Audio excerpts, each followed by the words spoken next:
So, good morning. It is Wednesday, March the 9th, 2016.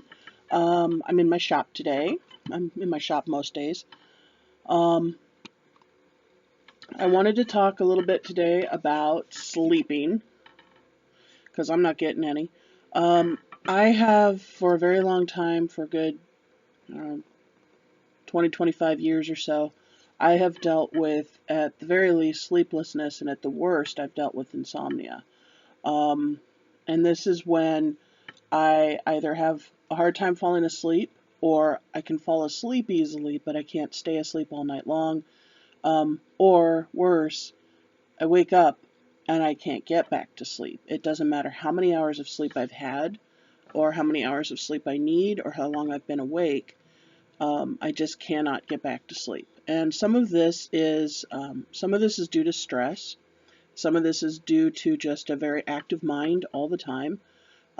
So over the years, I've had to find different ways to deal with it when it crops up.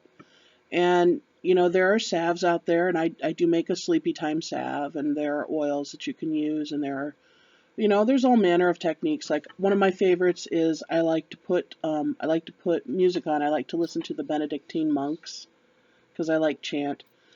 So I'll put that on really, really quietly, and I like to have a fan on in the room, and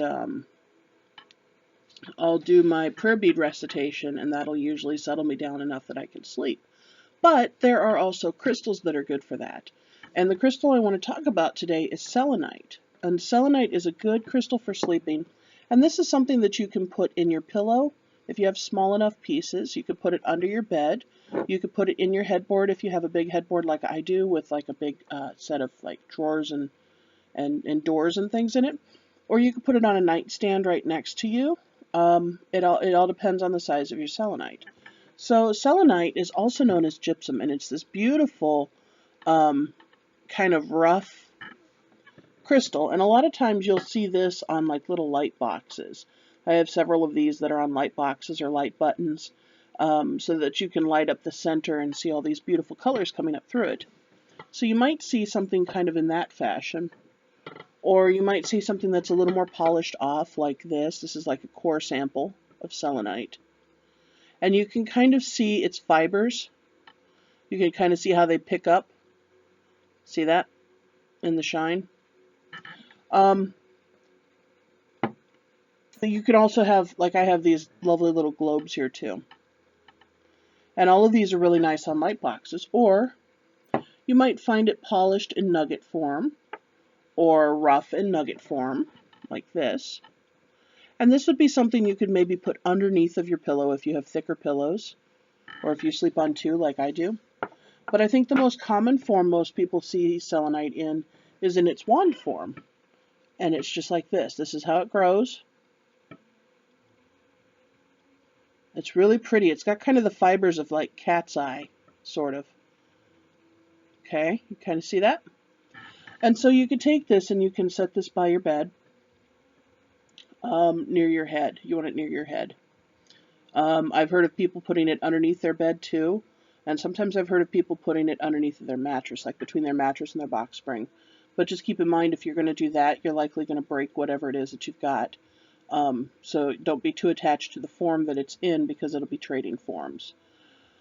The other thing that you can do with selenite to help promote sleep is you can make a small grid around your head with the selenite, and maybe meditate inside of that grid before you go to bed.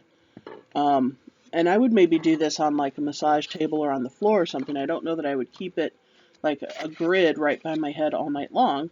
But if you can imagine, here's sleepy little you, okay? And you can take selenite, like selenite wands or even selenite nuggets, and just put a small grid around where your head is going to lie, and just spend maybe 10 or 15 minutes inside of that grid, just breathing and relaxing and thinking about the fact that you're going to be heading to sleep. There are other things that you can do. If you can keep your body cool, you sleep better.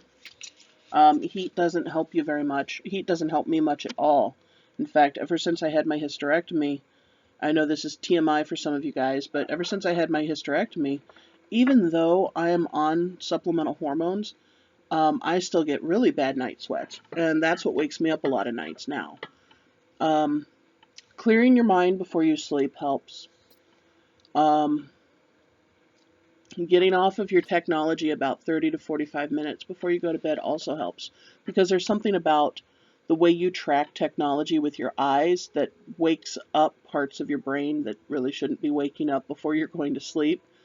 So knocking off the technology, and that includes TV and computers.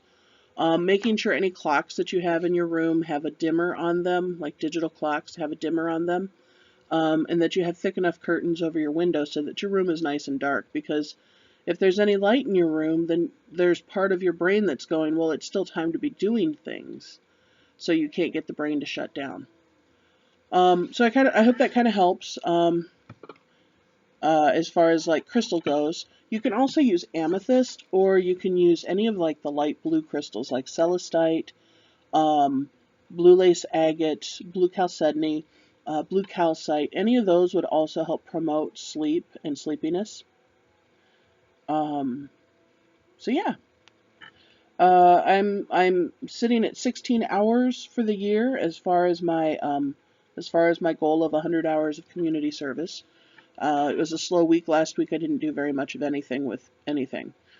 But my charity this week is the Agrace Hospice Care, and Agrace is here locally in Madison. It's a Wisconsin organization. They've been around for a long time, good 30, 40 years, I think.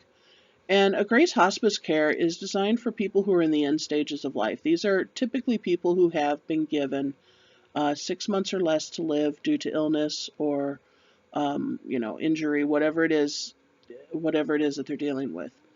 And a Grace Hospice Care is really great because it's not just a location where people can go, like you just go take your family member there to die or your loved one there to die.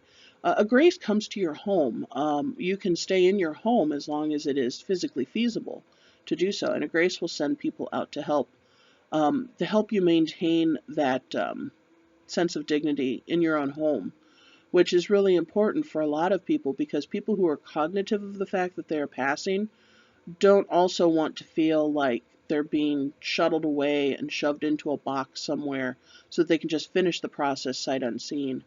Um, and even people who aren't necessarily cognitive of how they are progressing in their life. And the comfort of being at home is very important, and I've helped a couple of people through this process where hospice care has been involved, particularly Grace has been involved, and what they will do is they'll send out a nurse once a week to take care of medical issues that might need to be looked after.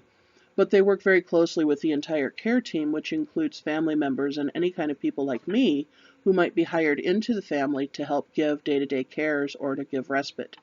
And they do that as well. They will provide respite for families too, if you just need an hour or two to go, go get your groceries or go get a coffee or whatever it is that you need. So a Grace Hospice Care can be found at www.agrace.org, agrace.org.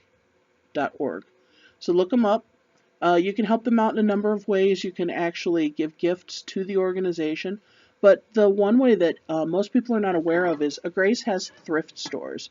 So these are like Goodwills and St. Vinny's and DAV and Salvation Army type thrift stores. But these are just for Grace. And so what happens is when people pass away, the families will donate the items from the house that they're not going to keep. They'll donate them to the thrift store, or perhaps these people will gift them to the gift store before they die, knowing that they're not going to need it much longer. But it's kind of nice to know that, like with some of these other thrift stores, the money that you spend there is going back to the organization to help out people who really need it. So again, I'm going to throw my caveat out there that I throw out almost every time, which is every organization has its issues. Look your organizations up before you give money, before you donate. Don't go just on my word. Go and do your own research too. So anyway, I think that's all I've got this week. It's kind of a quiet week. Don't have a whole lot to do. Don't have a whole lot to talk about. It's getting nice outside. I appreciate that. So I hope you guys have a great weekend. I'm going to try and get some sleep this weekend. That'd be nice. And I'll see you guys next Wednesday. Bye.